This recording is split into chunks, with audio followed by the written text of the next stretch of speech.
Hey everyone, welcome to the Hey Hannah podcast. I'm your host, Dr. Mya Fields, but to my friends and those who know me well, I'm just Mya. I'm a higher education administrator, a mother, and a wife of 14 amazing years. But above all, I'm a Christ follower. This podcast is a special platform created to honor the memory of my beloved daughter, Hannah.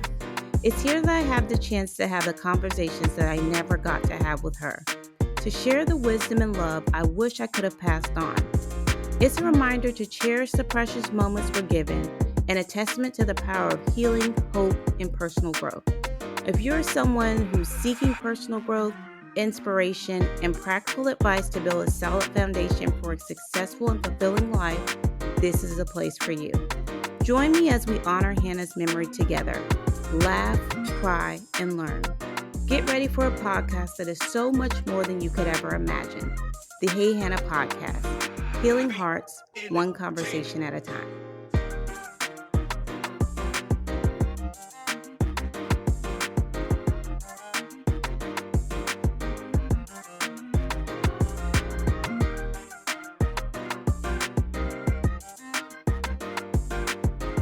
Hey everyone, welcome back to another episode of the Hey Hannah podcast. So excited that you are joining us again today.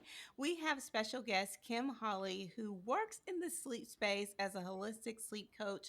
She also does some work with lactation and just helping parents become more peaceful. I think we can all use a little bit more peace, especially as we're going into the chaos of the holidays, right? So, Kim, thank you so much for joining us. Absolutely glad to have you here. Thanks so much for having me. I'm so excited to be talking with you today. Absolutely. So, holistic sleep coach. Some people may be listening and thinking, like, exactly what is it that you do? Can you give us a little bit of your background and what type of services that you offer? Yeah, definitely. So, holistic sleep coaching is supporting parents with sleep, right, to improve the whole family sleep. But it's really um, looking at the whole child, looking at um, all the different factors that shape sleep, some of them more indirect, some of them more directly, and looking at the whole family as a unit. So, um, you know, sleep coaching is just one of those worlds where a lot of people have very different ways of practicing, and that's wonderful because there's so many different needs of families. And so for me, it's looking directly at the kiddos and their Yeah. sleep, but it is also looking at the parents and like, what are you doing that helps your sleep? What are you doing that hurts your sleep? So we're not just asking all the change to be on the baby or the toddler. We're looking at the whole family and trying to maximize everyone's sleep through a variety of ways. Okay. So, just to clear any misconceptions, you're not just working with children, or babies. It's just really people at any age can benefit from a sleep coach. I mean, there definitely are people out there. My specialty is families with babies and toddlers. Okay. So, 0 to about 3 to 4 years. And people come to me because they're struggling with their kiddos' sleep. Mhm. But the solutions aren't just about their child's sleep in the way that I work. We're looking at communication and we're looking at parents' sleep and support systems and a variety of factors that are maybe not the first thing that someone comes to mind when they're Mhm. thinking about, oh my God, my toddler won't sleep. What do I do? Um, as well as the sort of more directly kid related things. And the solutions that I'm also coming up with are connection based, responsive, very supportive ways of supporting a kiddo through a change if we're making kind of a big change around what they're doing with their sleep. Gotcha. So, what exactly can you do? Because you said zero to toddlers is typically where you specialize. Mhm. What can you do for families with babies? I mean, obviously, you're not getting any sleep with a newborn because they're up all the time. But how can someone help the madness? Yeah, with the really little ones, it's a lot about expectation setting, which I mean, actually, at any age, it's a lot about expectation setting and understanding your child, like what's Mhm. normal, who's your kid, right? Maybe they're a low sleep needs baby, who's got a really sensitive temperament, right? That's a really different situation than a really easygoing Yeah. baby. So it's a lot of expectation setting. It's a lot of like, what small adjustments can we make to make this easier, to make Mm-hmm. it more manageable, to make sure we're being smart about where we put our energy. Mm-hmm. Um, Sometimes it's about helping them think through support systems. Sometimes it's about how do you work together as partners better to support each other. Um, it's a lot of sleep myth busting, right? It's a lot of like, no, we got to let go of that. That's not actually based in biology. That's a cultural belief and it's not serving you. So how can we sort of shift the mindset and the understanding so that we can lean into the things that are working rather than feeling like you have to fit your family's experience into this really narrow definition Yeah. of what it's supposed to look like. Absolutely. So you mentioned sleep myth busting. What are like the top three sleep myths that we kind of just need to do away with? Oh my goodness, I love that question. There's so many out there and it's so hard to narrow it down. But I would say number one, that you have to teach your baby to self-soothe Oh, because, so we shouldn't do that. well, you can't do that from a real like neuroscience perspective because real self-soothing Uh-huh. is emotion regulation, right? It's that ability to go from, oh my God, I'm really upset, I'm really anxious, to Yeah. deep breath, I can calm myself down, it's okay. Like, and that is very complex, and the brain is not developed to be able to do Mm-hmm. that as a baby or a toddler. And that's something that, like, kind of starts in the preschool years and actually develops throughout childhood, into Okay. adolescence, into early adulthood. Early Um, adulthood? Yeah, like you're still working on your like executive functioning and kind of frontal cortex brain stuff to be super technical into your early 20s. And so to calm yourself, that's really, you know, involves a lot of brain integration and Yeah. development that you don't have as a baby or a toddler. Um, and so, what we actually should be doing, as far as supporting that process long term, is responding to upset because babies and young children need a calm adult to help them calm down. They have to borrow our nervous system Mm-hmm. because they are just not there maturity wise. So, we can't teach something that isn't developed enough to be learned Yeah. or That's right. an So unrealistic expectation for sure. yeah, and so all the times that we calm them down and we soothe them and we respond to their cries and we're there for them, we're actually helping their brain wire in a way that's going to support better regulation long term.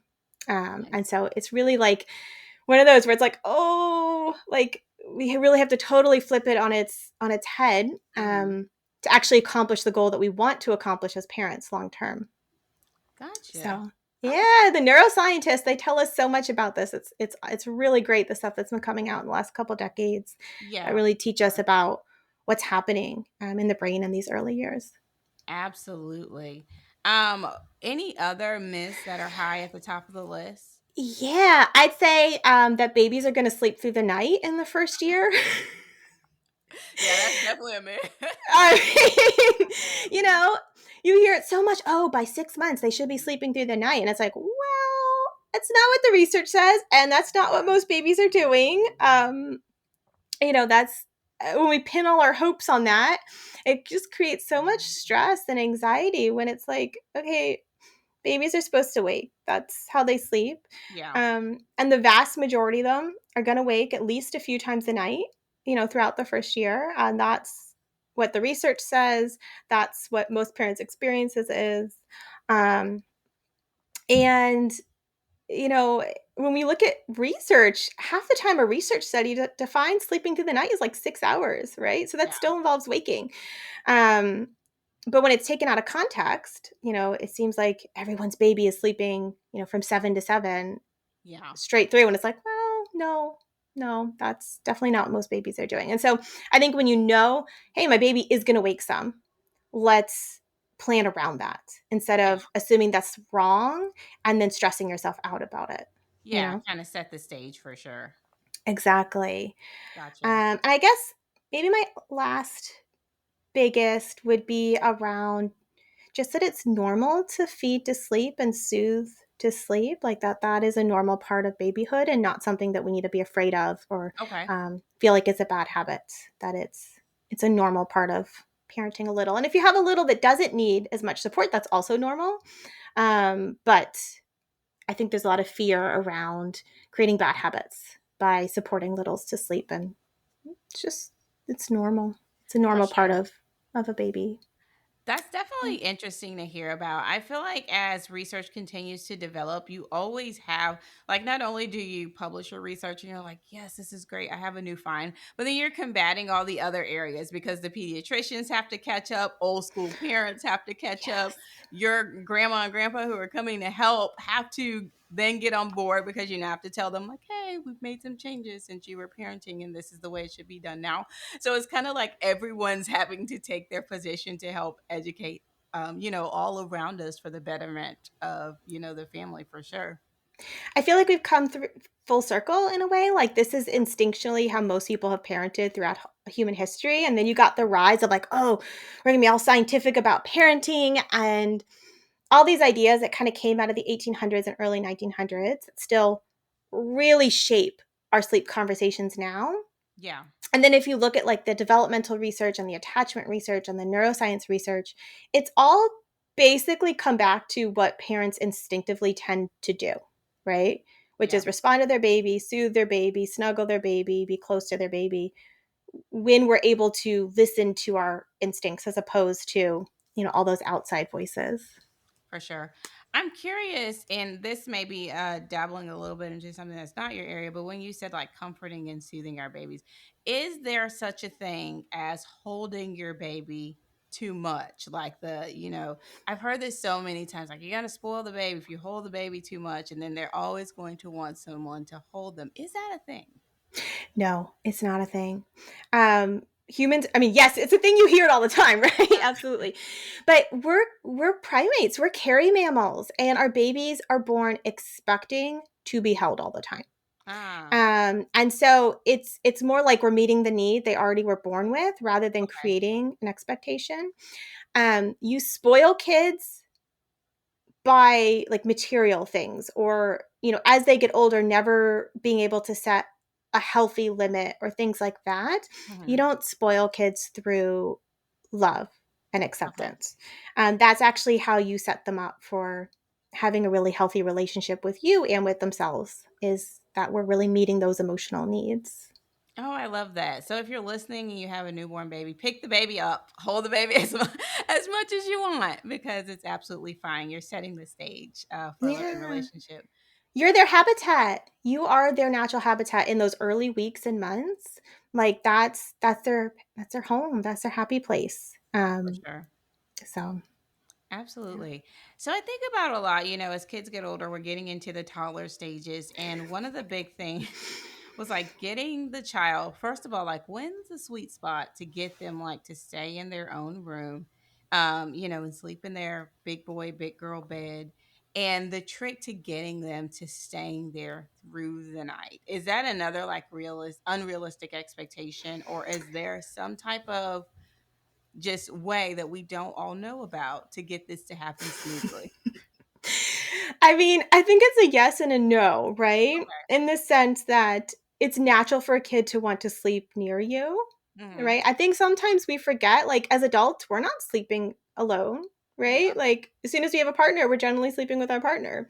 yeah. And so it's natural for any human to want to sleep near another human, especially if, say, the whole family is in one room and then they're not. Like maybe the baby's still in with you and your older kid's like, I'm the only one not sleeping in that room. Mhm. Or like an only child, mommy and daddy, or, my parents are sleeping together and I'm over here.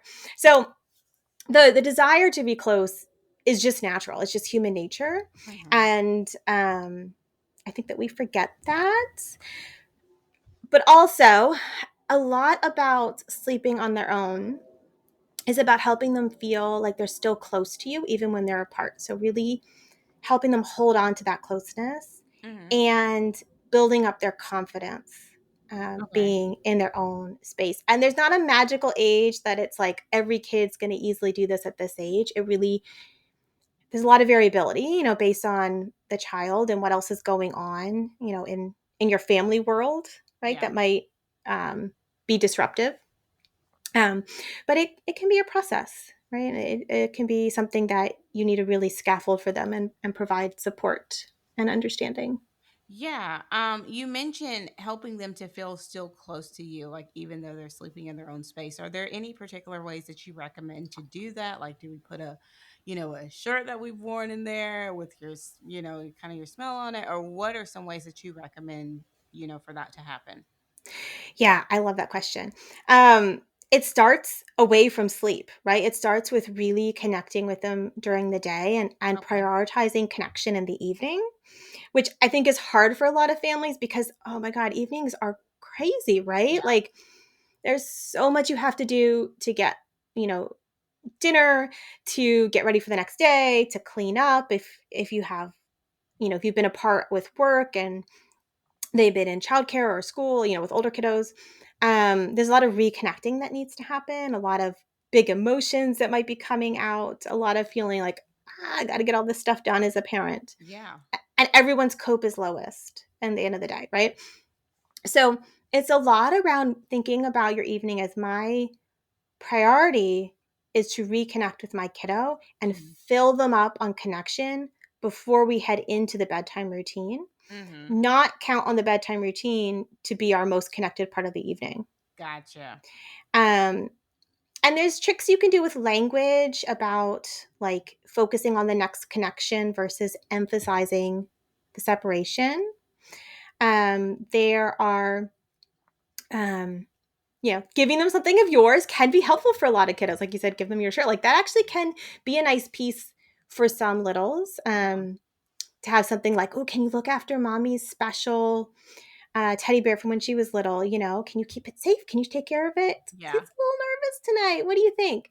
Um, but it's a lot about you know connecting, getting the timings right, helping them really settle down, and then asking for them to separate from you within their comfort zone. So not just going from them getting a lot of support to boom, you're going to spend the whole night in your room Mm-hmm. without support. That we have to break it down into smaller steps for them, and help them feel comfortable at each step before we move on to the next step.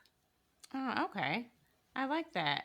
Is there any type of research out there about like uh televisions with children and sleeping or any type of extra lighting and any of that affecting sleeping? I've heard Yes. different things about like, oh, you should have the TV or you shouldn't have the TV, like the white noise machines, anything like that. Any of those electronic interactions. What does the research say about that in affecting children's sleep? Oh my gosh, I love this question. Light is huge, right? Uh-huh. Actually, none of us should really have screens on in the evening. I'm not saying that most people are going to do that, but light, once the sun sets, our bodies are designed to have low dim lighting or no lighting, right? Like think firelight. I mean, not that we're going to do that, but like that's, Yeah. low lighting. We're not designed to have bright lights Okay. in the evening after sunset. That actually really messes with our body melatonin release and our Mhm. circadian rhythm. And so it can really mess up even adult sleep. So ideally, kiddos are having at least an hour, ideally two or more, without screens before Okay. bedtime and with dimmer, sort of warmer colored lighting so that Okay. we can tell the body it's evening and we can register that. We can release melatonin appropriately and head into bedtime, ready for sleep. Um, there's a whole branch of science ideas around keeping like electronics and wireless devices and stuff out of the bedroom because Mhm. that can interfere with sleep. Um, you mentioned white noise. I feel like there's a whole like bunch of different opinions around white noise. But in general, it is the one most studied around sleep as far as helping people get better sleep because it provides a constant. Um, and so it can keep, really loud sudden noises from breaking through and disrupting sleep. But there's definitely some different opinions around it. Like I personally hate the sound of white noise. So like never use it with my kids because it drives me nuts. Yeah. So it's like one of those where it's like, yeah, you can use it, but you don't necessarily, it's not like a must.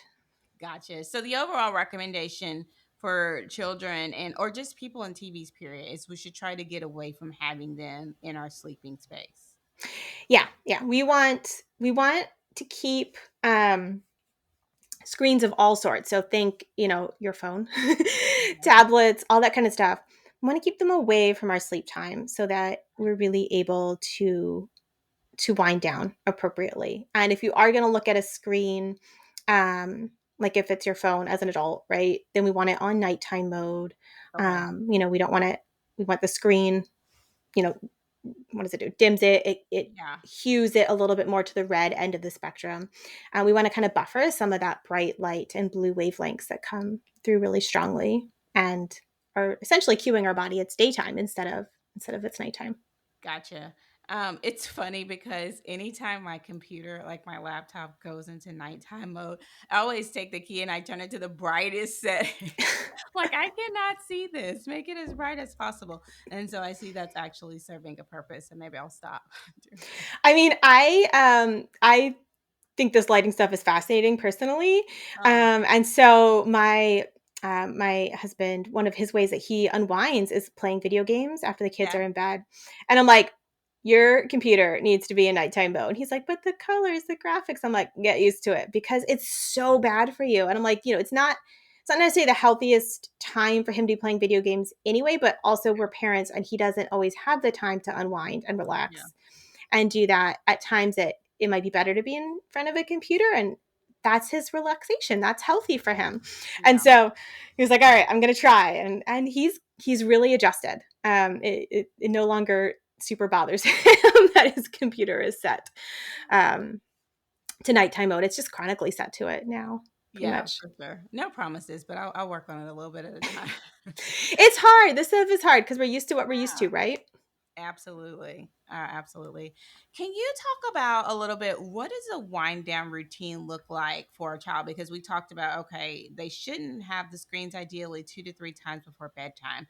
So we're eating dinner, maybe reading a story, but what else is a healthy nighttime routine? What should we be incorporating for that?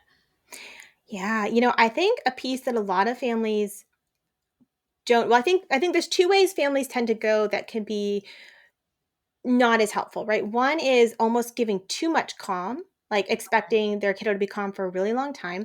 And the Mhm. other is having the kids be super wild and then all of a sudden, boom, it's time to go to bed and like a Yeah. really abrupt shift.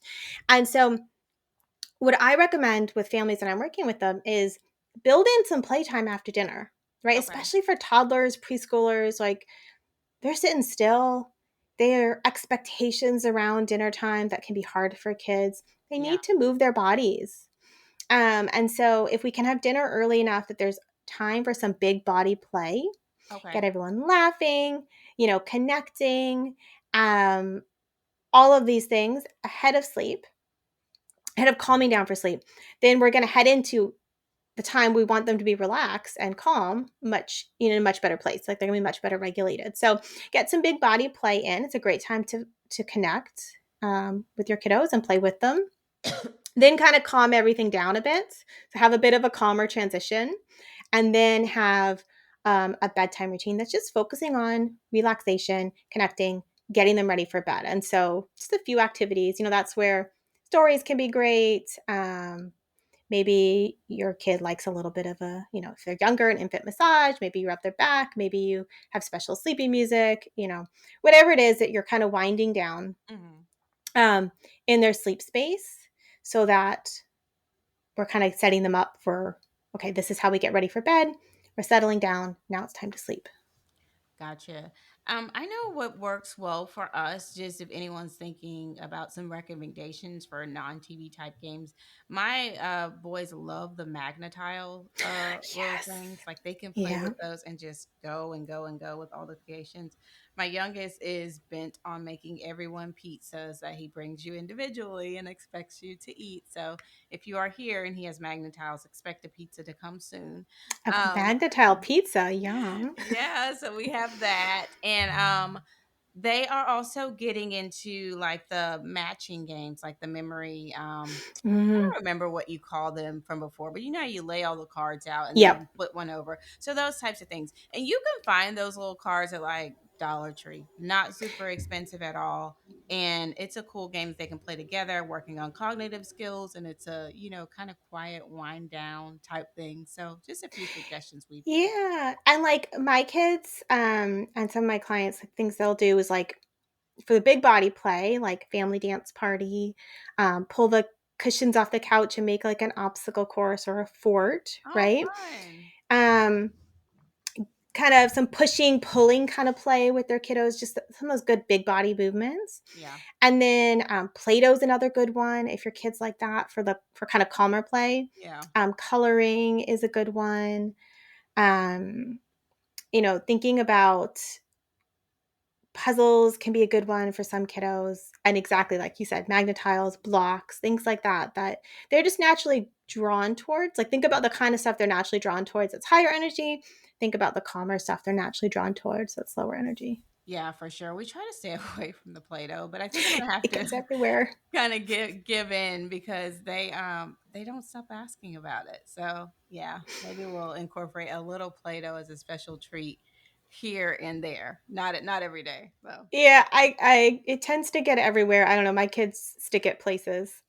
You're like, oh, good, dry Play-Doh, fun. exactly. I'm interested about, how sleep impacts other areas of our life. So, how does sleep impact really productivity? And I know for kids, another big one is behavior, where there may be some interactions with sleep and just Mhm. our overall, our children's overall development. Can you talk about how sleep is impacting other areas of our life that we may not necessarily think about? Yeah, I mean, sleep is important. It's when our body repairs, like cell repair. It's when we consolidate memories and learning, and it's important. But it's also important to think about it in the context of how old a child is, right? So a lot of times people start getting really worked up about kids waking because they're looking at research done on school age children and showing that if they don't get a certain amount of sleep and a certain consolidated sleep that their learning is impaired, right? But then they're taking that research and applying it to babies. And babies aren't school age kids. Yeah. And um, sleeping through the night versus like waking is not associated with developmental outcomes in babies, right? Babies are meant to wake. Yeah. So having a normal amount of disrupted, fragmented sleep is not, doesn't have a negative impact on Mhm. their development, right? Now, whether the parents are able to get back to sleep efficiently and maximize their sleep is going to have an impact on the parent's ability to cope because you know, we need to get enough sleep. Not that parenting a baby is going to be your best rested time, but we need to get enough sleep that we can function. And that depends on a lot of different factors at how quickly you, the parent, are able to get back to sleep and how disruptive those wakes are. Depends on how many wakes, right? How easy it is for you to get back to sleep, whether you're doing all of it or you're splitting it with a partner. So there's a lot of factors from that perspective. Absolutely. Do you I'm just curious more so on the behavior side. Do you have a lot of parents who come to you asking for help with sleep suggestions in hopes of ironing out some behavior that they don't necessarily like that they're seeing? I mean, sometimes we think about like more in like the 2 to 3 kind of range, and I mean, Yeah. I've definitely had some parents who like my baby seems like they're not getting enough sleep, right? Mhm. Like there seems to be a difference, and that's often, honestly, I see that more when they're in a childcare setting that they're just not able to get appropriate naps, like Yeah. they're just not able to nap at daycare. Mhm. Um, and so they're coming home having maybe slept 20 minutes all day long with like an 8-month-old baby, and they're just distraught, right? Understandably. And seeing it in that context. But your 2 and 3 year olds, they like want to skip their nap, but they still need their nap, and then they're melting down from being overtired, or you know having split nights, and it's just their sleep is all over the place, and you can see it with them sometimes, and we just need to get everyone on a better rhythm in order Yeah. to be better rested, and for the parent to be better rested, because you can manage normal toddler volatility, like meltdowns, Yeah. better when you are not exhausted. Oh, that is for sure. I remember when the boys were, they were still doing the naps during the day. At one time, we had the two naps, and then we dropped down to one. And they act like it was just the worst punishment in the world. I'm like, do you realize the blessing that you have in a midday nap?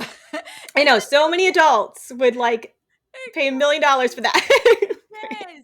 And every now and then, I'm not saying I don't recommend this, but we give in and they didn't have the naps. Like, okay, I'm tired of fighting it. Just don't take the nap. But you can see, like, it would be evident that they needed that nap because they would just be going crazy. So, Yeah, my daughter was 2 right at the beginning of the pandemic, hmm, and all of her sudden, her older brother was home all the time. Like, yeah, you know, and she was like, "What's this nap thing? My brother's home. I want to go see what virtual school's like." They're 5 years apart.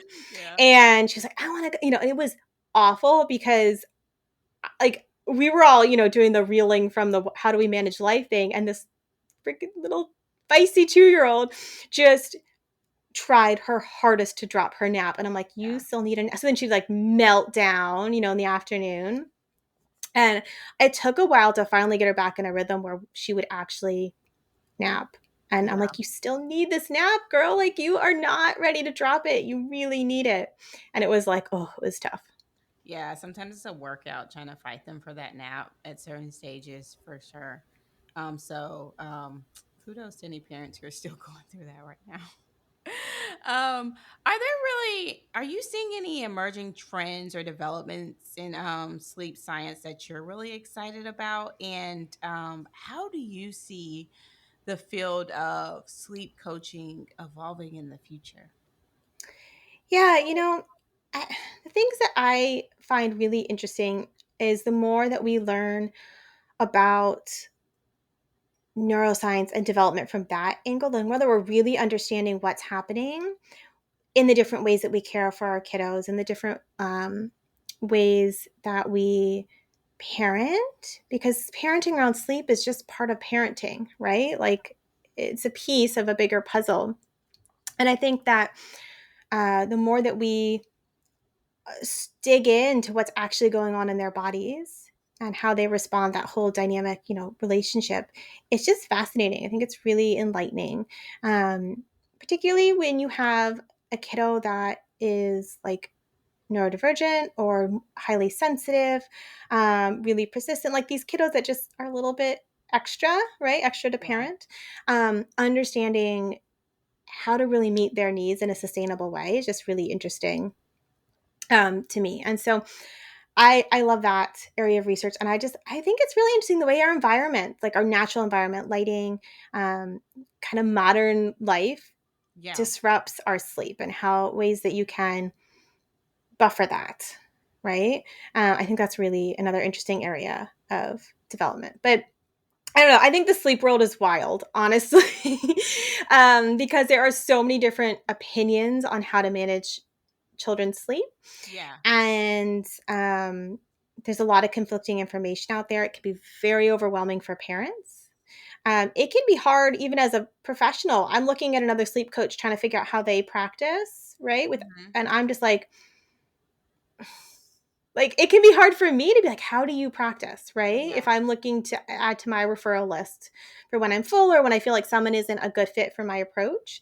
And I'm like, ooh, I can't even tell. If I can't tell, how in the world is a parent gonna tell? Yeah. Exactly. Um, so I would love to see the sleep world move towards more of a developmental base so that at least everyone is talking about what's normal Hmm. in an evidence-based way, Yeah. and a development informed way. And then what you do strategy wise can vary because parents have different needs and they always, shouldn't just be one way to support sleep. But right now, even the way people talk about norms, like what's normal, is kind of all over the place. And, we have a pretty clear evidence base on that. And so I feel like we should be all kind of getting in the same on the same page a bit more. And that isn't just about sleep professionals, right? That is pediatricians, that is Yeah. OBs, that is midwives, that is lactation folks, that is therapists, that's everyone that's working with parents in these early years needs to kind of be in touch with the up-to-date research on norms.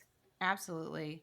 I'm interested to see just in the way that our culture embraces um, different, I guess, environments that we deem are necessary to thrive in, and a lot of times there's a lot of polarity in that. So we went from, I feel like the pendulum is swinging, because we were very much into sleep when you're dead, do all the work that you can, you don't need sleep, like, oh, you're sleeping, what are you doing? And so this is more on like an adult level. But as we ingrain more of the importance of sleep and how that affects productivity, I'm interested to see, like, okay, well, where do we land with that? Do we come from this end of Mm. the spectrum all the way over here, or do we find some type of healthy balance? And so I think, I don't have a crystal ball, but I'm thinking that the field of sleep coaching will develop a lot in that aspect too for adults, because in a lot of ways I Mhm. feel like we don't know, like, we may know that we need sleep, but how do you implement those healthy patterns? What exactly is a healthy balance between good productivity and sleep? And then on the employer side, like, where is that healthy balance to, okay, you're getting the most productivity in your organization, but you're also not pushing this never sleep, hustle, hustle, hustle culture, because it's Mhm. not good for your organization or your employees. So it's a lot of space Yes. there. Yeah. I mean, that's one reason why I like to look at parent sleep when we're talking Mhm. about how, like, folks coming to me, because sometimes they're like, just let's give a really obvious example, right? I'm exhausted as a parent. I'm so tired. My kiddo's sleep is really negatively impacting me, right? And then we dig into it, and their kiddo goes to sleep at 8. They sleep till 2. They wake up at 2, and they wake up at 4, and then they're up for the day at 6. So they wake up twice, right? Yeah. Really normal sleep. But the parent isn't going to bed until 12:30. And you're like, um, you need to go to bed earlier, right? You just wasted a 6-hour block of uninterrupted sleep that your child is giving you, Yeah. and you can't stay up that late when you have young children, right? They're like, just as in it's a really straightforward example, and it's often not that straightforward. But um those types of things, like, we really had to dig in, like, what are you doing before you go to bed? Oh, you're on your phone until the second you go to sleep. Okay, that's actively undermining your sleep quality, right? Like, so Yeah. things that, because you're right, we don't, as adults, we don't generally have good sleep habits or even know what that looks like. Hmm. And so while I'm not an adult sleep expert, like, that's not like my specialty, sleep hygiene is sleep hygiene, and I do a lot of work with parents around their sleep hygiene as well, because it needs to be from both sides, right? Doesn't matter if your kid's sleeping okay, but you're don't have good sleep habits and therefore can't fall asleep easily or can't fall back asleep easily. That's a whole area we could be working on, that you can control, sometimes more than how many times your child is waking up. Absolutely. Just as we kind of wrap things up, I'm curious to know, what is one thing that you wish, everyone could know, one piece of information that would make your job easier? Oh, I love that. Ooh, One Piece. I'm always bad at the One Piece because, Okay, maybe two. You can slip in. okay. Okay. So one is trust your instincts, Okay. right? Like, we have parenting instincts for a reason, and Hmm. they're almost always right, and they're almost always about connecting with your kiddo, right? And just trusting that goes so far, Yeah. when it comes to parenting and supporting parents. And I guess going hand in hand with that is connection is almost always the answer, Yeah. right? Almost always the answer, even if it doesn't seem clear in the moment. But connecting is the basis for everything, for your child feeling safe, for them feeling secure, for you understanding them, for you having empathy for them, for you being able to guide them and discipline them as they grow, right? In the true sense of discipline, not punish, but like Yeah. guide them and teach them. It all comes from connection. Mm, And so if we can trust ourselves and connect with ourselves and connect with our kiddo, parenting is going to be so much easier. Not necessarily easy, but yeah. easier. Absolutely. All right, Kim, thank you so much for sharing it with us. If people want to connect with you, how can they learn more about what you offer, get assistance from you if they need it, and just hear more of the messages that you're providing about sleep hygiene? Yeah, so I have my own podcast. It's called the Responsive Family Sleep Podcast. That's one way. I'm on Instagram at intuitive underscore parenting underscore DC. And my website is intuitiveparentingdc.com. I work with parents one to one. I work with them through my group coaching program. And I also have a ton of blogs up on my website. So a lot of free, like topic specific content there as well that can be really helpful. Awesome. And as always, I will link all of these resources that Kim mentioned in the comments. So if you want to check out our website, her blog, anything like that, you'll just be able to click right below in the comments and you will be able to get access to Kim. Kim, thank you so much again for being here. We end every episode with the same question. So I want to ask you, what is the best advice you've ever received, or what is one piece of encouragement that you would give to someone you deeply care about? I think it comes back to connection, right? It's okay to ask for help and feel like you are connected to the people that care about you because that's going to serve you when times are hard, but it's also going to serve you when times are joyful. Absolutely. I love it. I love it. I love it. Kim, thank you so much again for being here. I so Thank you. appreciate you sharing all of your wonderful information with us. Hannah's Hive, you have been listening to the Hey Hannah podcast. If you haven't already, please give us a quick review and rating on iTunes. We would absolutely appreciate it. Don't forget, you can also follow us on Facebook and Instagram so you can keep up with us on social media. We will see you next week at the same time. And until next time, take care.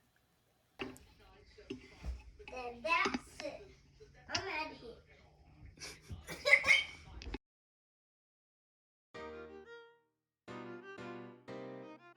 Thank you so much for joining us on this episode of the Hey Hannah podcast. We hope that you found inspiration, insight, and encouragement in our conversation today. If you enjoyed this episode and want to stay connected with us, be sure to like, subscribe, and review the Hey Hannah podcast. Your feedback helps us reach more people and spread our message of love and wisdom. You can also follow us on social media at Hey Hannah Podcast. Find us on Facebook, Instagram, and TikTok to stay updated on all the latest episodes, behind the scenes exclusives, and engaging content. And for those of you who prefer the visual experience, catch the video versions of our podcast on our YouTube channel. Just search Hey Hannah Podcast and hit that subscribe button to never miss an episode. For even more Hey Hannah goodness, visit our website at www.heyhannahpodcast.com. There you'll find updates, bonus content, and join a community that embraces you with open arms. Your continued support truly means the world to us. Together, let's spread love, share wisdom, and honor every precious moment. Because here at Hey Hannah, we believe that life is meant to be lived well. Remember, a new episode of the Hey Hannah podcast is released every Wednesday, so mark your calendars and be sure to tune in. Thank you again for being a part of Hannah's Hive. Until next time, take care.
entertainment.